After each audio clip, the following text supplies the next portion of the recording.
Good day everyone, and welcome to LatCon, Lateral Concepts Accounting System. Essentially, you log into the system. It'll give you an opening screen. It'll give you a quick to-do list. I'm actually using it while I'm developing the system, and a list of the users online. It'll also naturally display an online help out of your way in the bottom right hand side of your screen. Under the user profile, my details, you can decide to switch it off or leave it on. You can change your theme if you prefer a dark theme, a light theme. I prefer a light theme. You can change your number of rows in the view, your default warehouse, default location, if you're using a category, your default department, and some details about yourself. This is basically just a quick overview. You got your general ledger where you can create journals, or that's basically just simply create your journal there, add more lines as what you wanted. You can paste the journal directly from an Excel spreadsheet, enter in the top information, and just simply copy and paste. That helps if you've got a lot of recurring journals in that. Your basic account maintenance, a list of your different accounts. You can update the information, you can define whether they're assets, fixed assets, liabilities, if they're in any particular class of account, and you can decide whether it must or can have a location, department or category, or strip it from the posting, and if the account is active, whether it's allowed to be posted.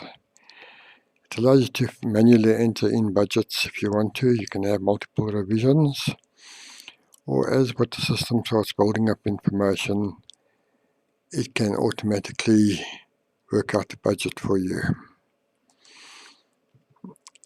You've got account activity where you can go in, you can physically see what's happened, what's been posted into that particular account, and at any stage you can pull a PDF of that information, and that will show you exactly what happened then. That's basically account maintenance. You can filter it, so in other words, if you only want the 8 series, you can click filter and you'll get them listed there for you. In your general ledger parameters, you can define your account format, whether it's location first, second or third, and whether the fiscal year end is at the beginning of the year or at the end of the year. So in other words, 2021 period 1 could be now, if you're starting now, or because I've defined it as the end of the fiscal year end period, this would actually be 2022 period 1. Your retained earnings account, your gross profit loss account. These are many descriptions for when you do your reports. You can lock periods before or after a physical period. So in other words, people can't post before or after those periods. And you can lock an actual fiscal year that absolutely no posting is allowed for that anymore. I'm actually got the entire system open so people can see what and how there, but you've got the capability of locking it. You can create groups, and each group has got the capability of only doing what they're allowed to do. They are totally blocked from doing anything else, and after that you can create multiple groups, and under your user you can assign them to to those particular groups where they like to do things, or you can override it and give them manual entries that they can do certain things. You can define whether they should be active or whether they've got staff status. In other words, I can log into the site and do changes. And super user status means that they've got permissions to do everything. At the moment, I've just got all the permissions and everything disabled while I'm doing this demonstration. Back to the general ledger. You got your bank codes where you can create your different banks, your different categories. I'm not using categories. Your multiple departments, multiple locations. Okay, at this stage, our final financial report classifications there, I haven't added any in. That allows us for me to do most of the reports. By physically defining category codes, department codes, location codes, most of this doesn't need to be broken down into individual payments deposits. These can all become individual categories. So you'd have a single sales account and manufactured products or payments from deposits. These can all become different categories within there. You can download it directly into Excel or as a CSV file, comma separated variable value file, or a straightforward report if you want to.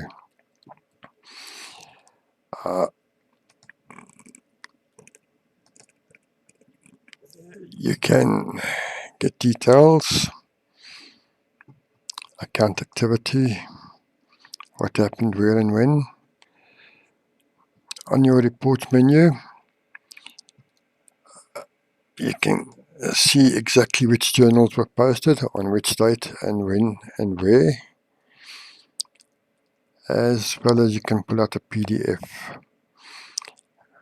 exactly what happened then. Clicking on laterals takes you back to the main menu. Accounts Payable, you can create your different vendors, you can update the addresses, you can update the actual information, define categories for them, credit limits, or what your credit limit would be, purchasing from them, what your terms are with them, where to post to. You've got multiple posting codes available to you. Trade creditors, you've got your multiple term codes available to you. You've got your accounts payable parameters, how to age things, which comments you want to view, reports building up, invoices, invoice entry. I'm still busy working with that. But once it's a valid invoice, this will change to a tick and it can be posted. At the moment it's a cross showing you that there's no information in there. It's not a valid invoice as well it stands there. Once again, the reports will be defined as history comes through. The same with payments will be next. Accounts receivable, you've got your normal basic customers, and also you can create multiple addresses for them. I'm still busy with invoicing, or debtors and creditors I'm still busy with. But you've got your different terms, you've got your different parameters, credit rating codes, posting codes, your sales reps, shipping codes. You can define all of that.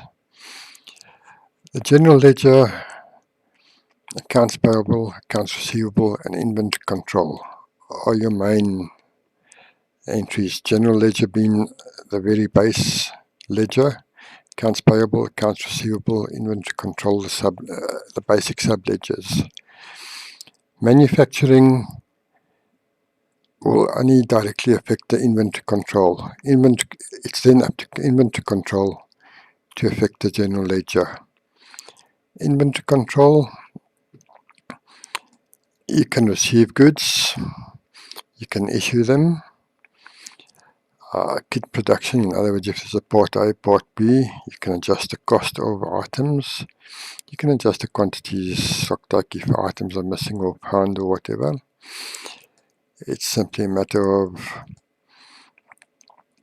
capturing the information and posting it. Once again, you're able to print PDFs, you can update it, you can delete it if it hasn't been updated yet. Same with interbranch transfers. You can request an item from Durban, from us is a manufacturing one, please send, or any other particular instructions. You can choose what you want to send. I'm looking for 5 roof paint. I want 3 of them, please. I can add extra lines if needed. These lines will be removed if there's no particular entries in there. If I didn't want something, I could choose to delete it if I didn't want it. Save it. It shows that the state is open. In other words, I can go and continue updating and editing it, adding extras in there. And once I'm happy with everything, I can either print out the PDF, just let it print. That's what the PDF looks like, showing you that it's been requested, but the status is open. It hasn't physically been sent yet. So once I hit the send request, it tells me it has been sent and it is now gone.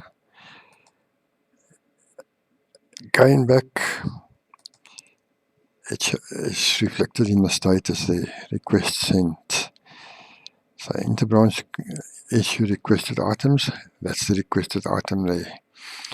Once again, preferences, under my details, you're able to choose which ones to see, so that you're not, how can I say, you're not snowed under a plethora of other interbranch requests or other information. Once again, I can enter the issues there, and I'm going to be sending 3 items to them. I can type in extra information if needed, and I can save it. And once it's there, I can physically send the items, or I can say, oh no, sorry, I got it enough, I found them, so it can be cancelled at that particular point. Send in the items. Items are now physically been sent, and they shall be in transit. So in other words, we'll find them in the in-transit requests. So they're ready to be received once they arrive in Durban. At that stage, they can still be cancelled, whereas they stay on the truck and they get returned back to Johannesburg. Or if the truck was, it fell off the back of the truck, or the truck was hijacked or crashed or something, the items can physically be written off. In the PDF, you can see the 3 were issued, and they should be in transit. Nothing's been finalized, nothing's been received yet. There is a transaction reference number there, and I can take it, enter received items. I can say, yes, I received all 3, save, and I can say, physically post it now. Now the goods have physically been received. if there was a cost difference, it would be reflected at that particular point there. I got the options. I've seen the different warehouses, how many is at each warehouse, quantity on hand 2 and 10, what the average costs are, and I can do extra information, I can update it. In other words, in Primrose it is a manufactured item, but in Durban it would actually be just a stock standard inventory item. In other words, they don't usually manufacture it. Work in progress, write-off issues, in-transit receipts, gives you information exactly what's going on at any particular stage. Things still look a bit blank because it still has to build up a bit of a history. Average costs, it calculates out the average costs for you. Under maintenance, you can, because items can either take up space or because of their weight, there's a limit how much can be carried. You also have an insurance value, so you can allocate cost increases of the freight based on what on those percentages. You can calculate out your various percentages, what's good stuff, what's bad stuff, internal comments. It's basically just parameters. Your different warehouses, you can add in multiple warehouses there. Your different product codes, how the items are posted, and once again there you can add in whether it must be posted by warehouse or not, and to which GL account, what kind of commission, drop chips, and these are the ones that will be defaulted across through to when a new item is added into the system. Unit and measure codes, you're able to create your different units of measure by physically defining that a 20-litre volume is 20 and a 10-litre volume is 10. The system will automatically do conversions for you. You don't have to do it yourself. If there's densities defined, it will automatically adjust masses, kilograms to litres, and vice versa. There's no need for you to do anything. The same, you've got a roll of labels there, 500 in there, and you've got each which is treated as one, so it knows that there's 500 labels available there for you. If at any stage these conversions aren't working, you can override it. The unit of measure conversion here would actually override it. It goes to 4 decimal places, so if you're working with micrograms, it will actually work the opposite side away. Instead of being a division, you can use a multiplication, and it will do the conversion automatically and then divide it by 10 to the power of 6 for micrograms if that's what you really need. You've got your basic standard reports that are still under development as what history is building up. Your transaction histories will come through at that point. What all's been done. You can print out PDFs of your different items. Same with your interbranch histories. There's various items that were moved. Everything can be done at that point there. Manufacturing. You can create formulas. In your formula, you can define whether it must be reflected on the batch sheet or not. So in other words, you can add additional costs for cleaning the equipment, actually carrying the stuff, weighing it, and all of that, which isn't part of the physical cost of the goods. It will automate using this density. You can change to kilograms, liters, and it will work it out automatically for you. You can define whether it's a formula or decanting. Your basic internal comments, external instructions, days to manufacture. The lead time and the days to manufacture will ultimately be used in the production planning and prediction, when goods need to be ordered, when goods need to be made, so that you're running a just-in-time basis. You're not wasting money on excess items. Once again, you've got parameters available to you. In manufacturing, there's always a little bit too much or a little bit too little. You can define your variance there, and you can create a variance account where these differences go into. Work in progress. When you create a batch, you can define what you're making and where you're making it. It will then just give you the initial items. There's everything. You can add and modify it as needed. Once it's saved, it's there. It'll say it can't make it. Reason why, if you display material requirements, you'll see that these items are short. It will still allow you to make it in case you haven't captured the information though. Basic labor, it shows sufficient. That's because it is defined that it isn't a physical stock item. From this point, go back. You can print out your batch sheet if you wanted to.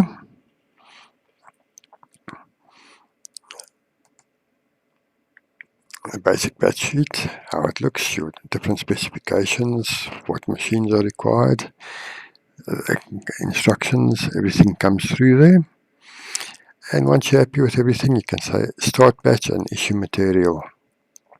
It'll ask you for what date it started, and it'll post through, and now it's missing there because it's not there anymore. It would be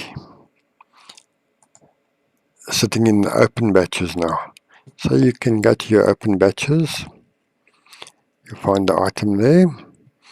I've already been playing around doing multiple items, but on that last item there, action, because it creates 100.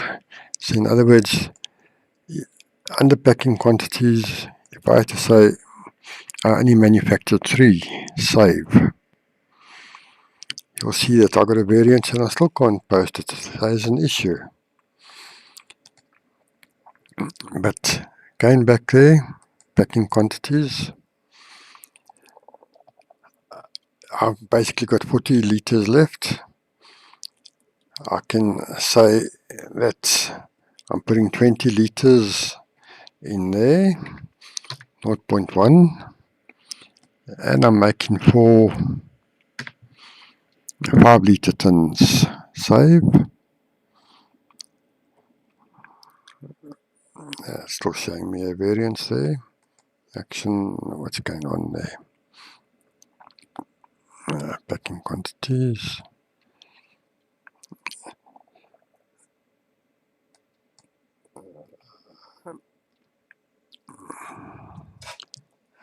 I'll need to check that out. For there, let's just do that.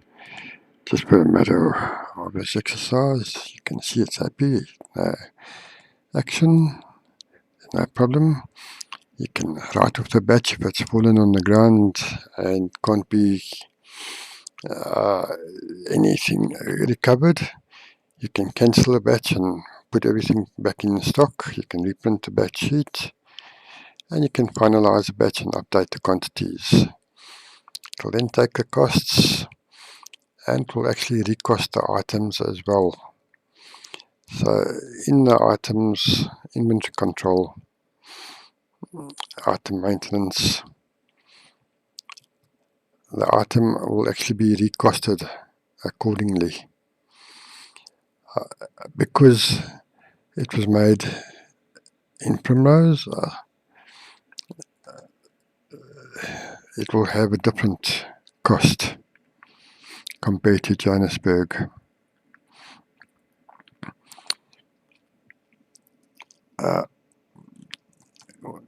Once again, you got, let's go back to manufacturing.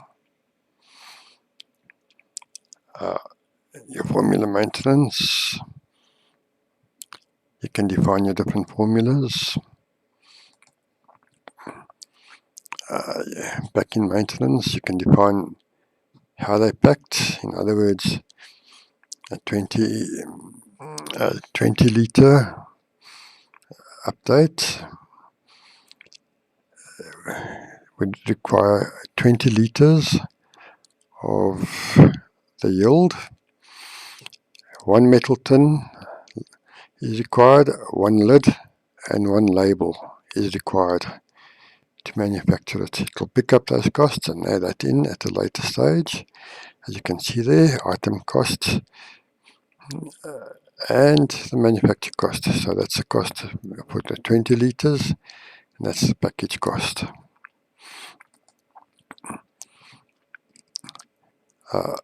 You got the capability of recalculating the costs, entering in the required machines, entering in, you got the option of quality control, densities and such, recalculating the costs, and you can print out a report if you want to.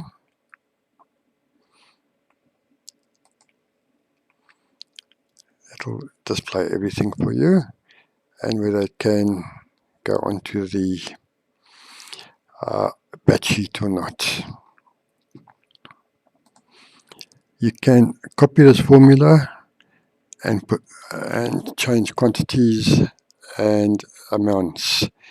The reason why I did this instead of allowing you to create a half batch or anything like that was in case quantities might change, but the labor might stay constant because you still have to clean and prepare the various items. So this might stay constant. You don't want this still to change to a half or a quarter or whatever. That was the main reason why there.